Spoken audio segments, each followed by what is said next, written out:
Hey, this is Scott from Amplified TV, brand new show. It's going to be with you on YouTube every Friday night. Going to be introducing the bands before they play here live at Inside Out. Make sure you get down for the real thing. So here we are with Matt Abbott. Let's go.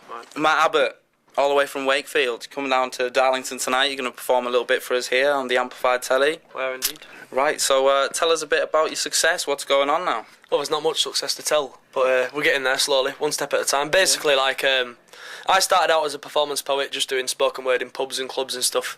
And then I met a producer who we started writing music together.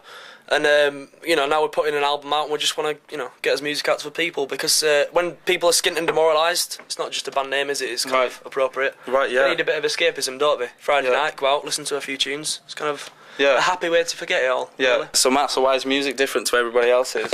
Well, it's obviously we've got the spoken word element that's familiar with like the streets and Just Jack, and there's the Yorkshire accent from the Arctic Monkeys, but we've kind of blended Northern Soul in like a modern way in that we've added a bit of distortion and stuff. It's kind of pop without necessarily being mainstream pop. Do you know, like This Charming Man by the Smiths is poppy, but it's not out and out commercial, obviously, so you can dance along to it, and it's got the Northern Soul element, but it kind of maintains the honourable, truthful meaning that came through in the first place from the poetry and stuff. Because obviously the poetry, like I said, spoken word, it's easy to knock it and stuff, but it's always been important to us. So for me to get my lyrics across and to keep a pop tune as well, kind of. Have you ever been into like the hip hop scene? Like I heard you doing that bit of a cappella. It seems like it's a bit of a freestyle. Like, have you ever been known to get involved with that? Or? I can't freestyle for life of me, to be honest. Like, I love 8 Mile, but I can't freestyle at all. But the thing is, when you're doing performance poetry, it's got to have a beat and it's got to have a rhythm, because even if people don't listen to what you're saying, it's almost musical. Do you know what I mean? It's like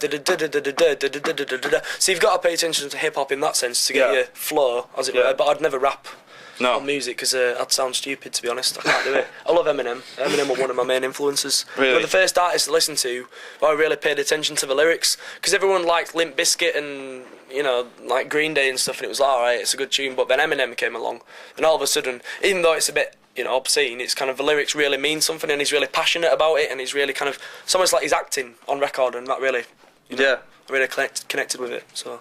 Right, so who's your demographic then? Who are you really trying to get out there? Who are you trying to get in touch with? Well, teenage girls ideally, but no, I'm only kidding. The thing is, right, the lyrics are very current, and it's very of the time, it's very zeitgeist, as people put it. But I'm talking about issues such as love, splitting up with your girlfriend, getting beaten up. It's kind of a universal issue, so parents will be able to relate to it as well. And it's like the Northern Soul and Motown references are kind of, my dad taps along and says, yeah, I know where you're coming from. Not like, I know where you're coming from, but you know what I mean. But then it's kind of, because it's a bit spoken word and it's a bit edgy, the kids kind of relate to it as well. Yeah. So it almost transcends, I'd like to think it's got a transgenerational appeal. Most of the people I play to are like 18, 19, but I've got to go on Loose Women in a few weeks and sell it to them as well, so maybe I'll just flirt with them a little bit. But the thing is, it's kind of I'm hoping, even though I've got a stupidly broad Yorkshire accent, it's quite a universal appeal. Yeah. Because the album's called Love and Other Catastrophes, and everyone can relate to, the things that I'm talking about. Like, my main aim, basically, is to be like a mate telling you a story in a pub. Do you know, like when you listen to The Jam and you listen to The Streets, it's kind of like, oh yeah, mate, I know what you mean, but it's a song. That's kind of what I've always wanted to do with my lyrics. Right. It's kind of, I'm not trying to change the world or anything, but people can relate to it. Do you think the world needs to be changed? It does. There's a lot needs to be changed in the world, but there's a lot. I'm talking about like New World Order. About life. Revolution. Like starting now.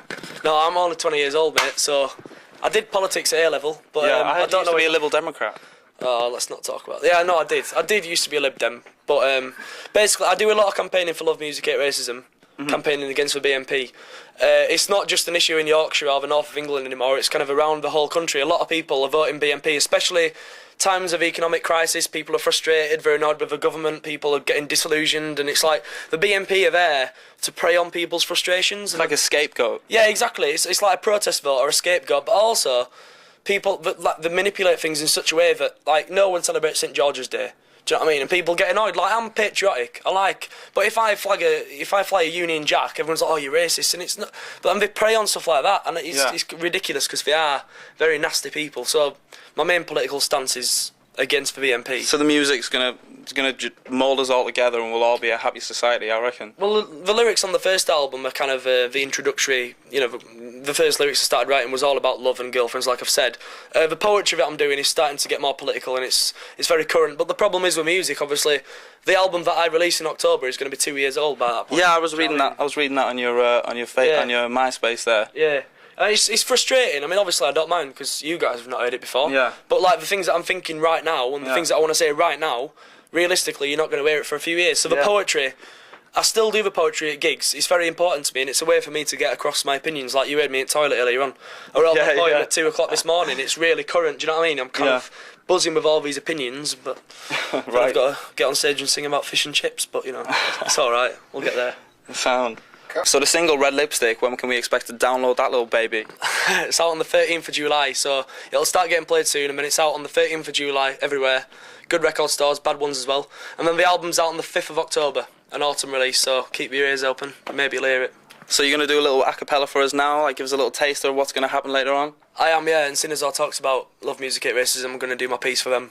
So. Wicked. Yeah. Okay, the BNP are knocking on a lot of people's doors at the moment, talking about local and European elections, and the main thing that they're trying to channel is that the British way of life needs to be maintained, and we're talking about foreign people coming in and spoiling it, and we're talking about British jobs for British people, and basically all they're banging on about is Britain, Britain, Britain. And I think, what exactly do you do on a British night out? You go up the road, let's say an Irish pub, you sup some Belgian beer, nip out for some grub, you find the nearest takeout and eat a Turkish kebab, get driven on by an Asian in the back of a German cab, you fall asleep in an armchair that you bought in a Swedish shop, watching American shows on a Japanese telly. Just tell me when to stop. The fact of the matter is, they're talking crap, so don't vote BNP, love music, hate racism, and have a good night. Cheers.